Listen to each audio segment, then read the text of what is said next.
Welcome to another Rockler demo. Today I'm going to talk to you about an important component in dust collection, specifically blast gates, why and where you need them. Let's get to it. Blast gates, like this Rockler stable gate and metal blast gate, open and close to control the airflow in your system. They're like the traffic cops in your dust collection system. Open the line and the air flows from the tool to the dust collector. Close the line and the airflow is cut off. So why do you need them? Well, if you only have one tool attached to your dust collector, you actually don't need a blast gate because you simply turn the dust collector on and off when you use the tool.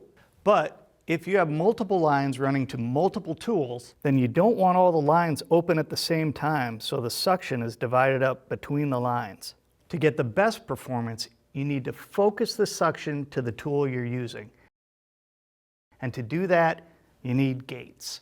The Rockler family of stable gates are available in 4-inch diameter, 2.5-inch diameter, both in plastic and metal, and a 4-inch diameter to 2.5-inch transition. All of these gates are compatible with standard 4-inch and 2.5-inch dust hoses. But if you plumbed your shop with 4-inch PVC, we've got this handy adapter. The large rubber end slides over 4-inch PVC and is tightened down with a hose clamp. The smaller plastic side fits 4-inch diameter dust collection hose. Now, where do you locate the gates?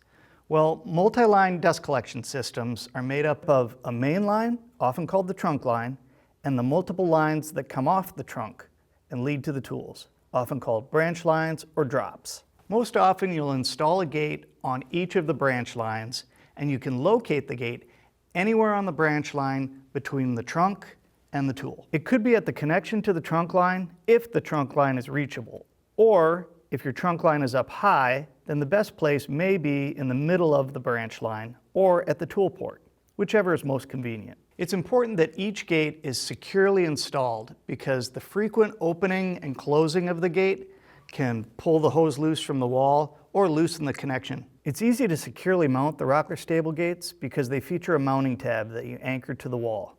Just secure the stable gate to the wall, fit the hoses, and secure them with hose clamps.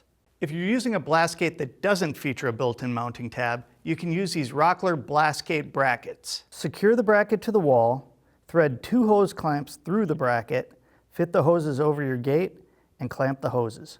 The final option I'm going to show you today is the tool blast gate, which, as the name suggests, is designed to be attached directly to the tool port. This gate also works well if you want to place a gate directly on your dust collector port. This gate features a rubber fitting on one side that can securely clamp to the tool port. The other side is a 4-inch port that connects to the dust hose as it would on any other gate. So there you have it, blast gates, the traffic cop of your dust collection. If you're not already using them, I recommend adding blast gates to each of your branch lines to get the most out of your system. I'm Dan Carey from Rockler and Woodworkers Journal. Thanks for watching.